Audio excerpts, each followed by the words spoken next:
Buenas tardes a todos, disculpen la demora. En mi carácter de decano de la facultad, y me acompaña la profesora Teresita Falabella, profesora titular de uno de los talleres verticales de construcciones de la facultad. Vamos a iniciar el segundo seminario internacional de introducción a las patologías de la construcción, junto con el equipo de profesores de la Facultad de Arquitectura de la Universidad de Sevilla.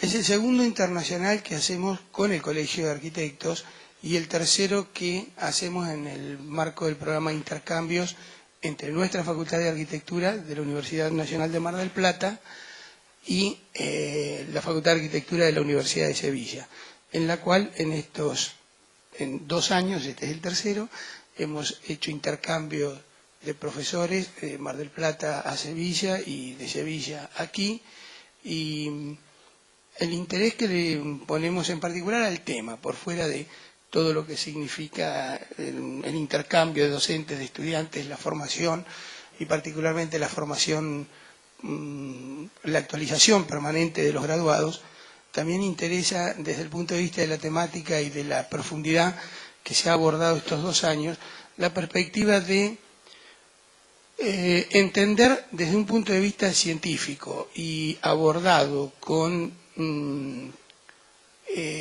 precisión desde el punto de vista de la aparatología los problemas que se presentan en la vida profesional.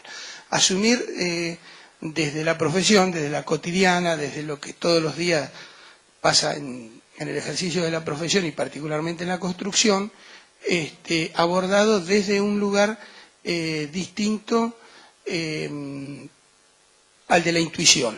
Ir un poco más que eso, o de la propia construcción de experiencia, ir un poco más que eso y trabajar en un ambiente más científico, que permita tener mayor nivel de precisión en la detección de causas. Creo que ese es el interés que nosotros desde la facultad asumimos en el momento que empezamos las conversaciones con la gente de ENDIRREP de Sevilla, y también las propias inquietudes que en ese momento y por otras razones tenía el cuerpo docente del taller de construcciones, y en ese sentido construimos estos 3 años que ya tenemos de relación con ellos, esta idea más redondeada y más clara también para nosotros de la perspectiva de vincular un trabajo científico a una aplicación puramente profesional de buena parte de los problemas de patologías que nos ocurren, y sobre todo en nuestras ciudades y particularmente en la situación del ambiente marino marplatense, con todo lo que eso conlleva. Y desde ese lugar, con ellos, que tienen experiencias parecidas, al menos estudiadas, hemos conseguido un corpus de conocimiento que es susceptible de, en una primera vuelta, llevarlo al plano de los estudiantes avanzados del último ciclo de la carrera de nuestra facultad y de los, a través del Colegio de Arquitectos, de ustedes los matriculados. Ese es el escenario inicial. Seguramente todo esto desde el punto de vista interno de la facultad se volcará en actualizaciones de contenidos en las asignaturas pertinentes y, bueno, esta cosa de búsqueda permanente de formación de recursos docentes hacia el interior de la facultad y fundamentalmente profesionales desde el punto de vista del colegio y a la luz de la realidad de nuestro trabajo. Así que muchas gracias por compartir este curso con nosotros, y la arquitecta Teresita Falabella arrancará hoy con su clase. Gracias.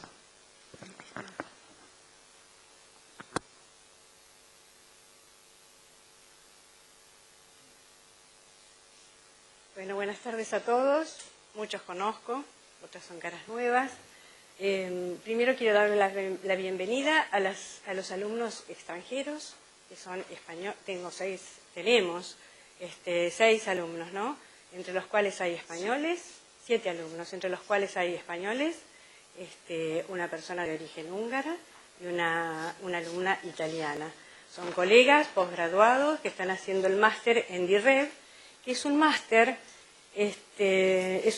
que pertenece a la red de máster europeos Erasmus Mundo, que es una red que integra 3 universidades europeas y en este caso una universidad latinoamericana, es la Universidad de Mar del Plata y la Facultad de Arquitectura de Mar del Plata.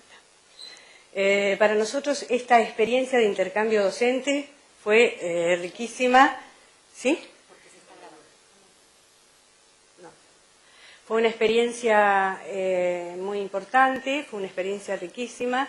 Nosotros pudimos comenzar con esta temática hace como unos 20 años más o menos, que comenzamos con las cuestiones viendo qué le pasaba a Mar del Plata, qué pasaba con los edificios de Mar del Plata, y porque esta disciplina, la arquitectura y el urbanismo, que es una disciplina profesionalista, surge fundamentalmente profesionalista, no es una ciencia, es una disciplina. Algunos pudimos hacer, gracias a la universidad pública y al desarrollo que hubo en la universidad pública, una experiencia en la investigación. Desde ese campo nosotros pudimos desarrollar esta temática de la patología de la construcción, después vamos a explicar bien qué es cada cosa. Pudimos desarrollar esta experiencia, pudimos hacer algunas publicaciones, etcétera, y a los españoles les interesó nuestro punto de vista respecto de la temática, les interesó lo particularizado de las lesiones que aparecían en esta América Latina tan al sur del globo terráqueo y que tenía que ver con el ambiente marino. Porque la problemática que tenemos nosotros respecto de las construcciones y de las lesiones son un poco distintas a las que tienen ellos. Por empezar, nosotros tenemos lesiones en edificios muy jóvenes en relación a lo que, ya lo van a ver, a lo que les van a contar los profesores españoles. Bien, entonces, les quería dar la bienvenida a los alumnos extranjeros, decirles que para mí, para la cátedra, es un orgullo porque comenzamos hace 3 años con un alumno español y este año tenemos 7. Entonces, quiere decir que, bueno, les interesa realmente. Empezamos con un profesor que venía de España y este año vienen 3 profesores. Y además tuvimos la suerte de viajar, primero 2 profesores, luego 3 profesores y el año pasado 4 profesores de acá de Mar del Plata para dar clase en la Universidad de Sevilla. Entonces, estas situaciones son muy enriquecedoras. Nos hacen crecer a todos, a los alumnos y a nosotros también. Bien, listo. Dicho esto, pasamos al curso. Este curso, les conté que era Erasmus Mundo. En DIRREP es justamente la maestría que están haciendo estos alumnos y han venido, estos alumnos españoles que están acá, y han venido a hacer un ejercicio de ese máster, pues son alumnos posgraduados, y van a trabajar, ya que veo todas las imágenes y las fotos, van a trabajar en las lesiones de la Casa del Puente, fundamentalmente, haciendo una propuesta de reparación, pero también una propuesta integral que tiene que ver con qué pasa con ese lugar, qué pasa con esa casa emblemática, y entonces va a ser un poquito más amplio que la cosa meramente dura, sino que va a haber una propuesta integral de intervención sobre el patrimonio construido y sobre también el lugar o lo intangible o el lugar, el parque que rodea la Casa del Puente. Para nosotros es muy interesante. Y lo que también les tengo que contar es que también fue muy importante porque tenemos 2 alumnos que hace 2 años cursaron esta electiva y la materia de posgrado en la facultad nuestra y este año están becados, ya hace 2 años que están becados en Europa haciendo el mismo máster. O sea que el intercambio fue fructífero. Alumnos, docentes y extranjeros y argentinos. ¿Bien? Bien. ¿Por qué nos interesa la patología de la construcción? ¿Cuáles son los fundamentos? ¿Cuál es la justificación para estudiar esta temática? Fundamentalmente por esto que, yo les puse acá, el significado social económico de la conservación del parque edilicio existente. Tiene una importante impronta económica y un impacto en lo económico y en lo social. ¿Por qué? Porque los edificios son recursos instalados en el territorio y se han construido por el esfuerzo de generaciones anteriores y actuales para generaciones futuras. Y además son recursos económicos instalados en el territorio, que para esa situación ha habido esfuerzo de distintos sectores sociales para poder construir esos edificios. Por lo tanto, es importante que nosotros pensemos en qué pasa con esto de las lesiones que aparecen en los edificios una vez construidos. Porque, bueno, es optimizar los recursos físicos desde el tratamiento de determinadas cuestiones constructivas, es prolongar la vida útil de estos edificios. Y además impacta seriamente en la construcción de la ciudad, porque los edificios construyen ciudad. Entonces, lo mismo que pasa en un edificio, por carácter transitivo va a pasar en la ciudad. Pensar en cómo estamos trabajando en una etapa de los edificios, que es la etapa cuando es la etapa en la que se están usando los edificios, tenemos que hablar de esta estrategia del mantenimiento de esos edificios. Entonces, cuando hablamos de esa problemática del mantenimiento, lo hacemos desde el punto de vista de poder ver, parados desde el subsector del mantenimiento, qué cosas podemos aportar a las otras partes del proceso de construcción, fundamentalmente a las etapas de diseño y construcción. Después van a ver por qué esto es importante. Y entonces, aportar y que sea la experiencia desde el mantenimiento un fundamento más del diseño arquitectónico.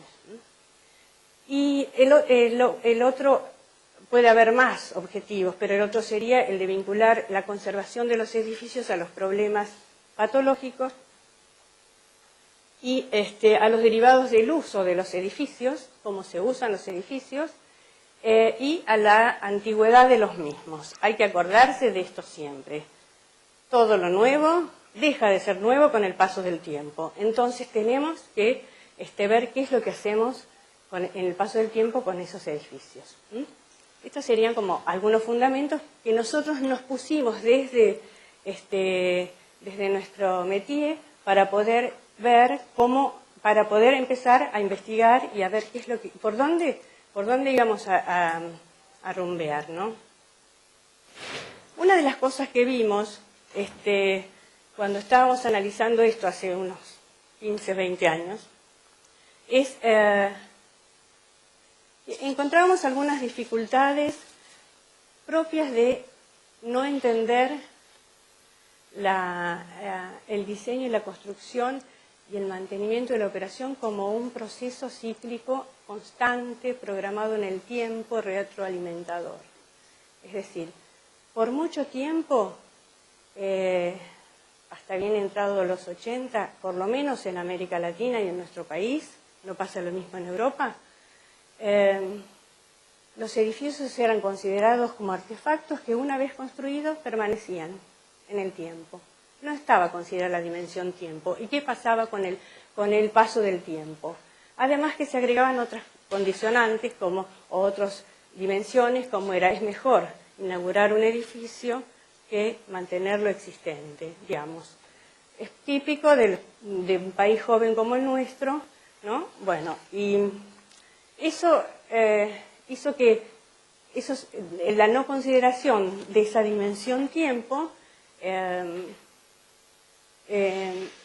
diera como resultado, que hablo particularmente de Mar del Plata con un parque edilicio que se construyó la mayor parte entre los 70 y los 80, más o menos, entre los 60, 70, 80 más o menos, empezaba a tener, lo que observábamos haciendo trabajo de campo, algunas cuestiones o algunas dificultades de conservación, de obsolescencia, y entonces una cierta, no decrepitud, pero sí en algunos casos una baja del desempeño del edificio, de la performance. Entonces, lo que veíamos era, esa era una visión que había en este país y en América Latina de lo que se consideraban los edificios. Durante la crisis del 70, que fue una crisis internacional y que impactó fundamentalmente a los países industrializados y desarrollados, y impactó económicamente, a nosotros nos vino bárbaro, porque nos hizo ver, tener una visión distinta y un poco más comprensiva de todo el sector de la construcción.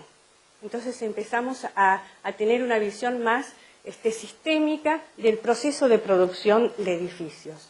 Los edificios se construyen, se diseñan y tienen que vivir un determinado tiempo y deben ser mantenidos. Entonces, este proceso cíclico, constante, lo estudiaron mucho los brasileros acá. En portugués se denominan estas técnicas evaluación post-ocupación, ¿no? O evaluaciones post-ocupacionales. Una vez construido el edificio, se hace un análisis sistémico del edificio donde entran condicionantes técnicas, pero también comportamentales, cómo se usan los edificios, también económicas, culturales, etcétera. Y eso permite detectar una serie de inconvenientes en los edificios ya construidos que van a permitir alimentar nuevamente el proceso de diseño. Los que más desarrollaron estas técnicas y los que primero las desarrollaron en América Latina son los brasileros. En el Instituto de Pesquisas Tecnológicas en San Pablo es donde más se desarrolló esta temática. Luego la adoptamos nosotros, estoy hablando en este momento de América Latina. Adoptamos nosotros con la bibliografía de algunos brasileros, bibliografía de algunos españoles, mandamos a formarse gente a otros lados, etcétera, empezamos a desarrollar esa temática. Este periodo, si pensamos en este periodo del proceso de producción, que es el periodo cuando se viven los edificios una vez construidos y habilitados, es un periodo que es mucho más largo en términos de tiempo que el periodo de construcción, de diseño y construcción. En ese periodo es cuando se debe hacer el mantenimiento de edificios. Ese es el que tenemos que atender desde el punto de vista de la conservación. Y tiene que ver con la durabilidad de los edificios. El parámetro que está normado por la norma IRAN 11.553 del 69, que fija la durabilidad de alguno de los materiales y de alguno de los componentes, etcétera, que se utilizan en la construcción, no de todos. Es difícil fijar la vida útil de un componente o de un material. Por eso es muy interesante tener estadística. Después más adelante en la charla, vamos a ver cómo podemos potenciar esta cuestión de la estadística.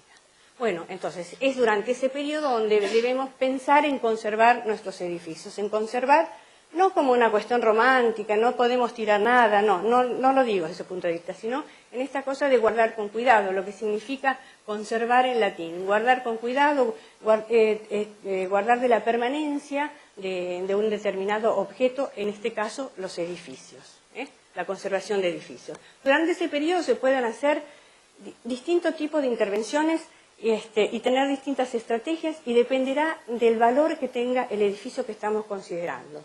Si estamos trabajando con edificios que tienen un valor simbólico, cultural determinado, entonces estaremos hablando de la preservación, que son es un edificio que a veces hasta el valor económico de la restauración es superior, no interesa tanto como en un edificio contemporáneo o en un edificio doméstico, ¿no? En el caso de la conservación de un edificio que tiene valor simbólico, cultural, etcétera.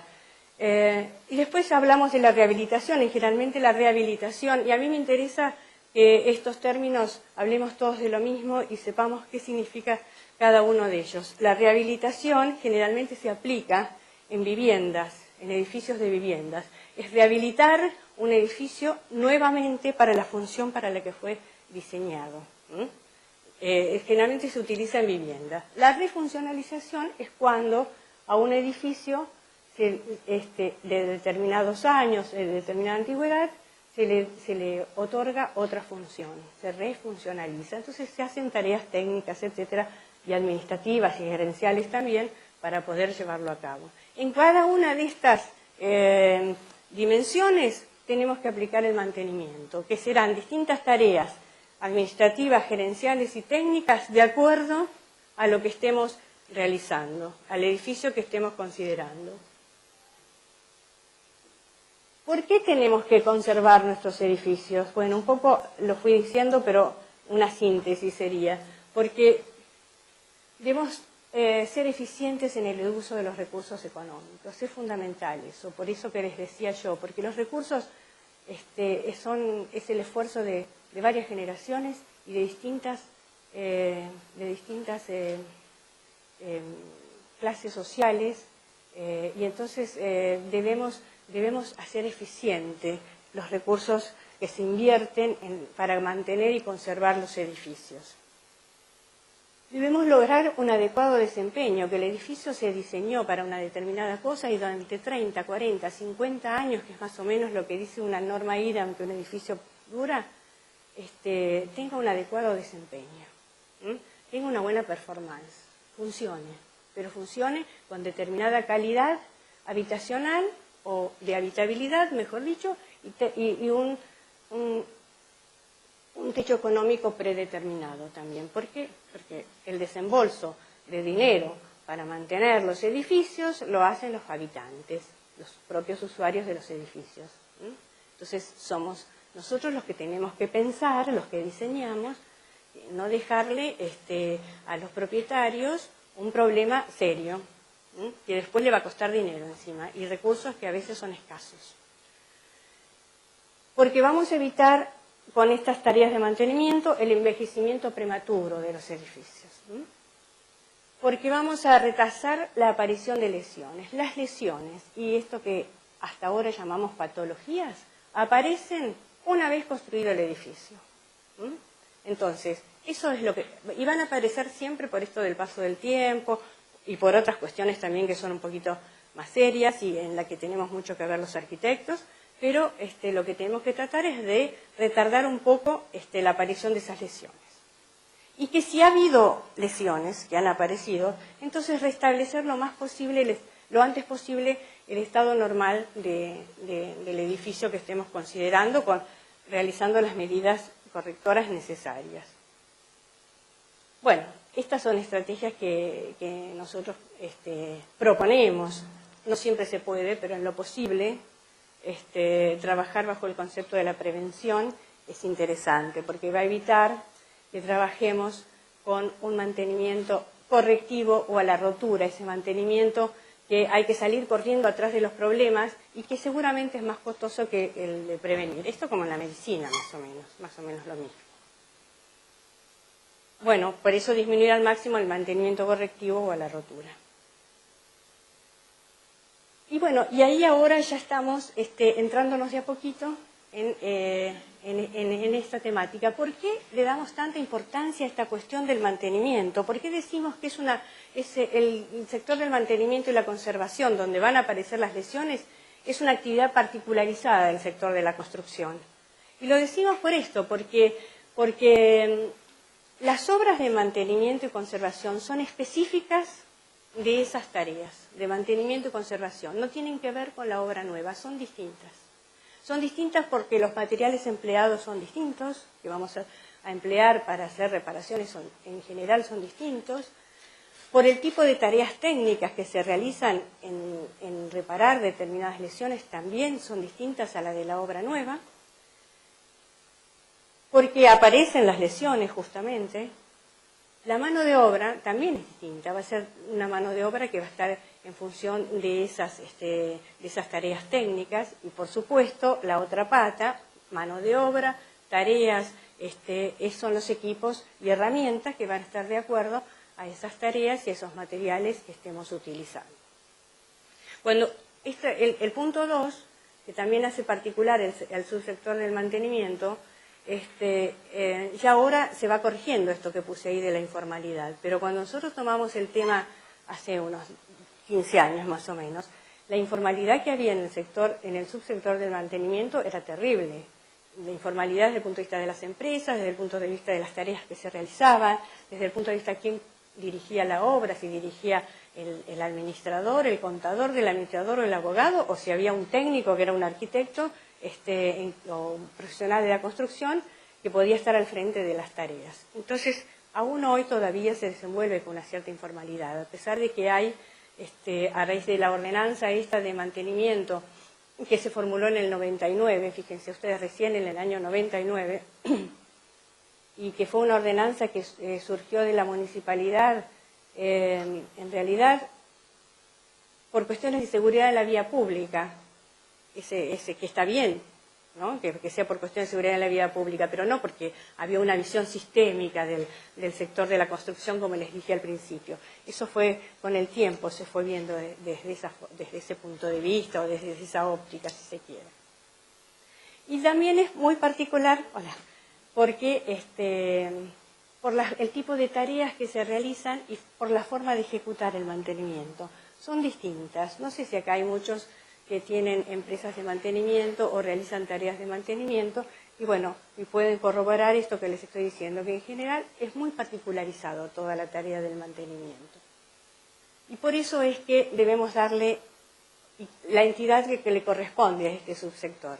Porque además, esto que yo les dije, que el edificio permanecía inmutable hasta esa visión hasta entrado a los 70 y los 80, en realidad no tenía que ver solo con la cuestión laboral y con el sector laboral.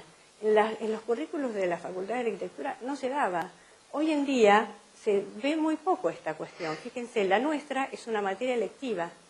Hay algunos alumnos que la cursan y otros que no la cursan. Todavía las currículas de la Facultad de Arquitectura siguen teniendo la obra nueva como cosa importantísima.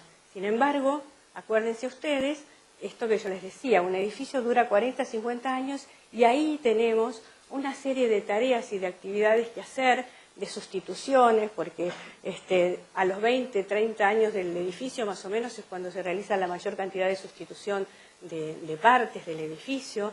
Entonces, ahí hay una actividad laboral importante, pero también la necesidad de formarse para poder realizar esa actividad. Me fui por las ramas, bueno, las tareas técnicas. Cuando yo hoy les hablé de desempeño del edificio, en realidad desempeño tiene un significado muy particular. El desempeño está normado por una norma ISO. El significado de esta palabra tiene que ver con la performance del edificio y tiene que ver con la adecuación del edificio a las condiciones de uso para las cuales fue diseñado. Tenemos que tratar siempre que tenga un buen desempeño. La norma ISO 7241 establece 14 desempeños que tienen que considerarse para que un edificio funcione con un buen desempeño. Son algunos requerimientos que le pedimos al edificio que haga, pero para eso tenemos que diseñarlo. Que son cuestiones que tienen que ver con la seguridad, algunas, otras tienen que ver con las condiciones de habitabilidad y otras tienen que ver con condiciones económicas y ahora las vamos a ver más detenidamente. Las exigencias de habitabilidad son exigencias que emanan por las condiciones psicológicas, fisiológicas y sociológicas de los hombres, que son los que van a habitar de los seres humanos, que son los que van a habitar los edificios. Y las exigencias económicas tienen que ver casi todas con cuestiones de durabilidad y costos, no solo de construcción, sino costos de uso, que son los costos a lo largo de toda la vida del edificio. Cuando yo les decía que los brasileros habían avanzado bastante en esta cuestión, los brasileros plantearon para los edificios de vivienda social, no en todos los países la vivienda social es lo mismo, pero más o menos para la vivienda social, que tenía que haber 6 requerimientos que eran mínimos y críticos y que no podían faltar, y son estos que están acá, que tienen que ver con la exigencia de estabilidad y seguridad estructural. Nosotros los tomamos tal cual estos, exigencia de seguridad al fuego, exigencia de estanqueidad al agua y al aire, exigencia de confort hidrotérmico, exigencia de confort acústico y exigencias de durabilidad. Yo les puedo asegurar que estos desempeños mínimos y críticos, dije que están para vivienda social, nuestros planes de vivienda social, llámese plan federal, plan todo, desde el año 60 hasta ahora, no responden con estas exigencias mínimas y críticas. Y están hechos por arquitectos, por empresas constructoras, etcétera. Entonces, y bueno, y después hay mucho dinero invertido en eso, con el esfuerzo de muchos sectores y bueno, y estamos proponiendo edificios que tienen una condición de habitabilidad no muy buena. Bien. El otro tema, desempeño y requerimientos, es uno de los conceptos que nos lleva a ir formulando nuestro marco teórico. El otro es, también tiene que ver con una norma ISO, es cómo entendemos nosotros los edificios, cómo los entendemos desde un punto de vista metodológico para poder analizarlos. Acuérdense que ustedes, para poder determinar qué lesiones tiene un edificio y cómo reparar esas lesiones, tenemos que analizar la situación y tenemos que entender ese edificio. Entonces, una forma que nosotros recomendamos es tener esta visión sistémica del edificio, entender el edificio como un sistema, como un conjunto de partes que se relacionan y que están inmerso en un medio que además establece relaciones con ese edificio con ese medio. Entonces, esto nos permite a nosotros ir haciendo recortes en aquellos lugares que necesitamos estudiar, pero no vamos a perder la visión de todo por esta cuestión del concepto sistémico, ¿no? Que en realidad se aplica a todas aquellas disciplinas como la arquitectura, la biología, el lenguaje, para poder entenderlas, porque son disciplinas complejas. Entonces, es una forma, es un método para poder entender y tengamos los menos errores posibles a la hora de procesar lesiones, procesos patológicos, etc. Bueno, entonces, tenemos todos estos... lo que hace el sistema es, consideramos subsistemas, que son partes del edificio, vamos de lo general a lo particular, podemos llegar hasta el tornillo, analizar el tornillo. Tenemos partes, que son los subsistemas, por ejemplo, envolvente exterior puede ser un subsistema, la cubierta es otro subsistema, los solados son otro subsistema, las instalaciones son un subsistema, pero tenemos también partes, si queremos, componentes y elementos que conforman ese subsistema. Y así podemos ir poniendo una lupa hasta llegar, si quieren, al tornillo de una carpintería o al burlete de una carpintería que estemos estudiando, por ejemplo. Entonces, de esta manera nosotros no perdemos la totalidad del estudio de un edificio, que es un elemento complejo, un edificio. Bien. Y ya nos vamos entrando en la cuestión de la patología constructiva. Siempre me interesa que hablemos el mismo lenguaje, por eso siempre trato de explicar de dónde sacamos definiciones para que todos hablemos el mismo lenguaje. Gracias, Pepe. Patología, nosotros, como ven, hablamos de lesiones, de terapéutica, de enfermedades.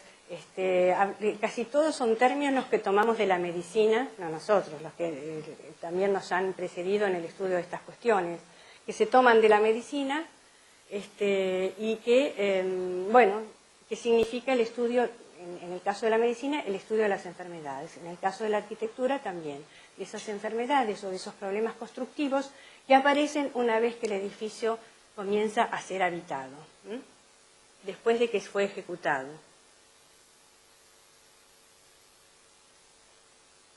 Se estudian lesiones, cómo van evolucionando en el tiempo. Generalmente cuando aparece una lesión, no aparece una sola lesión, aparece un conjunto de lesiones, tienen una determinada evolución en el tiempo, y lo que tenemos que no solamente diagnosticar esos problemas constructivos, sino tenemos que plantear una estrategia de intervención para poder curar, si se quiere, esa enfermedad.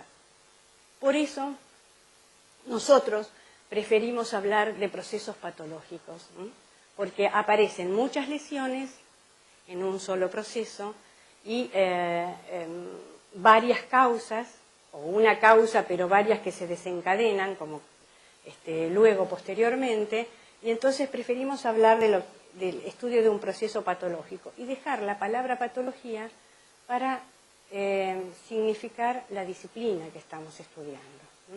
Entonces siempre vamos a hablar de proceso patológico y vamos a hablar de lesión, no de patología. La patología la vamos a usar para definir la disciplina que estamos aplicando dentro del proceso de construcción o dentro de la arquitectura.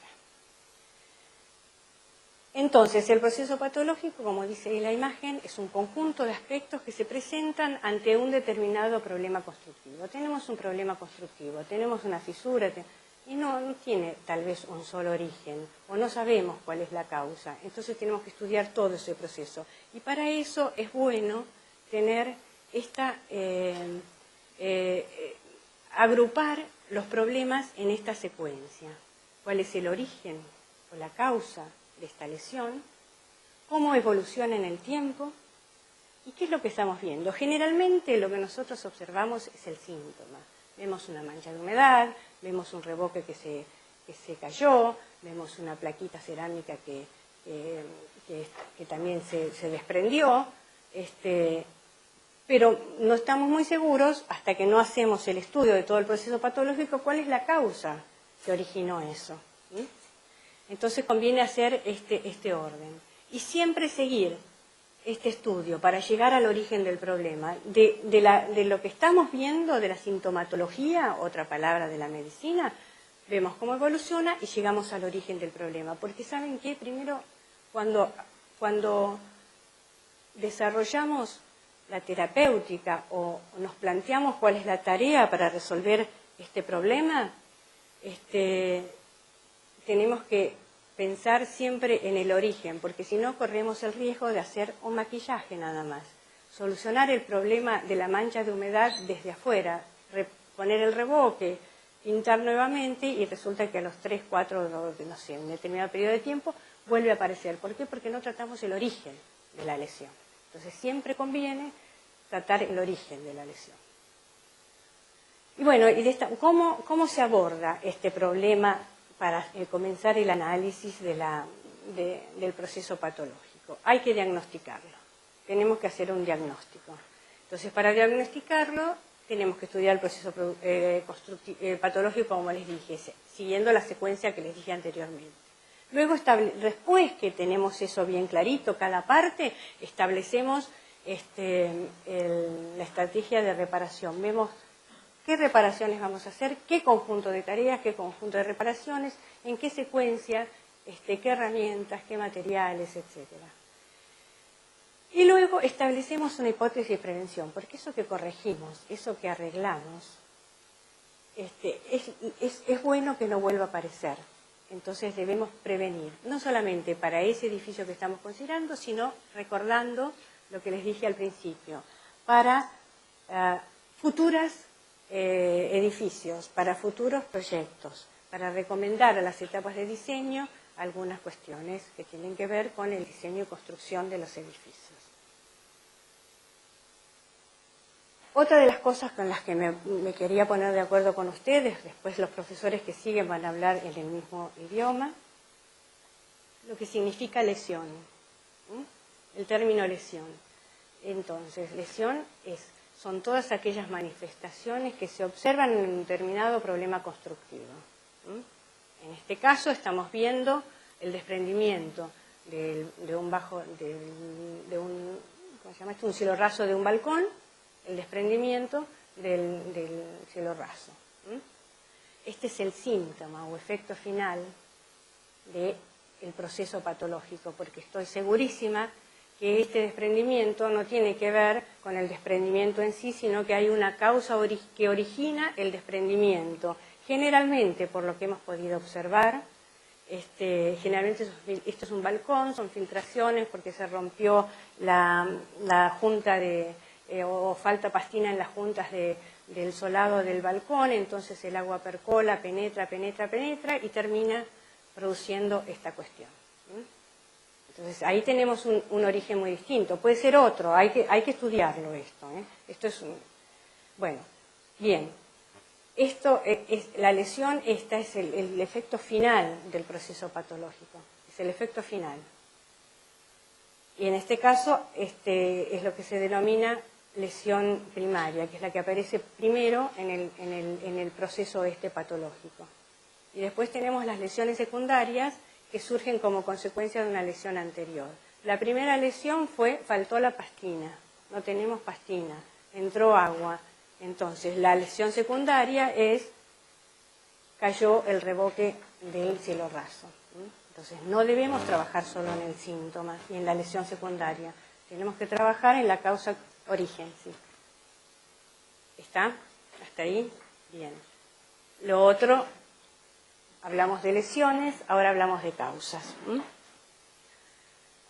La causa es, como dice la imagen, es el agente que actúa como origen del proceso patológico. Culmina en una o varias lesiones, no siempre culmina en una sola lesión.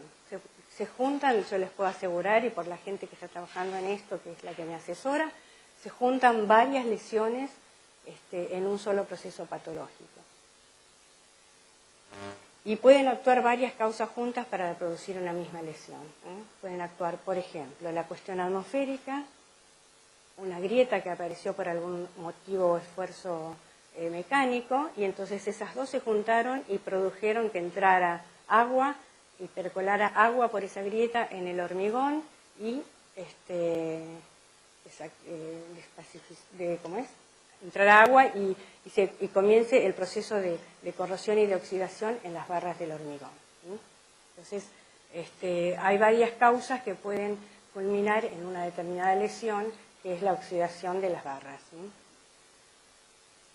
También acá tenemos causas directas y causas indirectas. Las causas directas son esas que constituyen el origen inmediato del proceso. ¿Qué desencadenó el proceso patológico? Pueden ser esfuerzos mecánicos, pueden ser agentes atmosféricos, puede ser contaminación. Fíjense ustedes, esta es una baranda de hierro colocada frente al mar. Entonces, a 2 cuadras del mar. Es posible que, también, esto es hipotético lo que digo, es posible que haya sido una mala elección del material, pero también puede haber habido un agente atmosférico, como es el ambiente marino del Mar del Plata, que agrediera seriamente esto porque no tuvo un buen mantenimiento, no se la pintó como correspondía, entonces quedó el hierro a la vista y, bueno, entonces hay varias causas que hacen que confluyan en pérdida de material, como ocurre en esta baranda. Además, es notorio la falta de mantenimiento. Las causas, bueno, son indirectas, entonces en este caso esfuerzos mecánicos, agentes y contaminación. Y las indirectas surgen como consecuencia, fíjense ustedes, de errores de diseño. Elegí mal un material o definí mal un detalle constructivo. Errores de ejecución. Y siempre necesitan de una causa indirecta para iniciar el proceso patológico. Yo elegí mal un material, pero con una causa directa, como es el ambiente marino, desencadena un proceso patológico rápidamente. Bien. Todo esto que les estoy diciendo es una cuestión que tiene que ver con lo metodológico. Por ahí es un poco tedioso, pero yo les aseguro que hay que tener un método más allá de lo que me parece y de la intuición, un método que tienda a lo científico, para no equivocarnos y que no cometamos errores en la definición de determinadas lesiones o en la definición de determinadas reparaciones.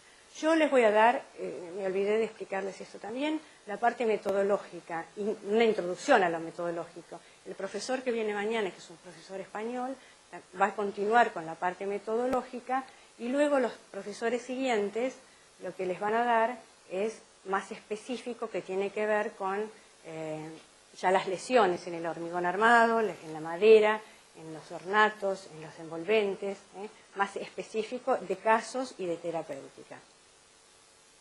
Una cosa que también les quería decir es que hubo un corrimiento a raíz de que los profesores que están llegando de España tuvieron inconveniente en los vuelos, entonces Hoy por eso no están aquí, mañana, por lo menos el de mañana va a estar, y hubo un corrimiento, la clase del viernes, si no me equivoco, Lelicia, es la del viernes, se suspende y allí va un profesor español a dar una clase en particular.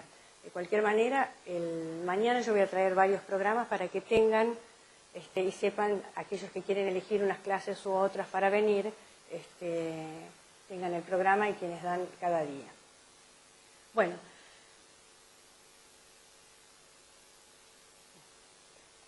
es muy importante tener este desarrollo metodológico y hacer una clasificación de las posibles lesiones, ¿no? Y agruparlas. Agruparlas según algunos agentes, si se quiere, o algunas condicionantes. Acá están agrupadas en lesiones físicas, mecánicas y químicas. Las lesiones físicas son las que tienen que ver con la humedad, con la erosión y con la suciedad. La humedad en todas sus formas, de obra, capilar, filtración. Están estas, y de condensación, están estas nada más porque después van a ver por la estadística que estas son las que más se repiten y las que más aparecen como lesiones. Las mecánicas tienen que ver con las deformaciones mecánicas, con grietas, producto de deformaciones y también producto de contracciones, de dilatación y contracción de determinados materiales, sobre todo en nuestro ambiente marino que tiene mucha amplitud térmica en temperaturas. Las fisuras del soporte y del acabado, de las dos, porque a veces la lesión comienza en el soporte, no en el acabado, y desprende el acabado.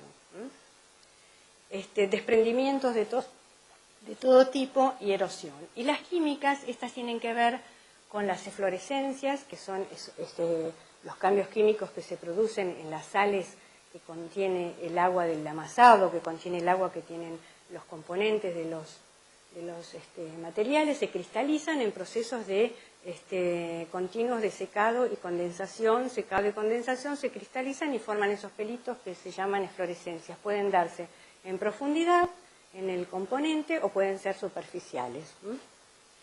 Y según se den en profundidad o superficiales, la lesión que ocurre es distinta. Estas cosas que yo las estoy contando a vuelo de pájaro después se van a particularizar. La oxidación y la corrosión en nuestro ambiente son muy importantes y tienen que ver con las barras, con la corrosión en barras del hormigón. Pueden ser en barandas, pueden ser en ménsulas, pueden ser en grapas, etcétera. Pero las que llevan bastante literatura hasta ahora son las que tienen que ver con la corrosión, los procesos de corrosión dentro de las barras del hormigón. Después voy a explicar esto por inmersión, por aireación y todo eso lo explico más al final con ejemplos. Bueno, lo que tiene que ver con organismos animales y vegetales, porque también producen reacciones químicas, el guano de las palomas, los murciélagos, todo eso también produce algunas reacciones químicas. Y después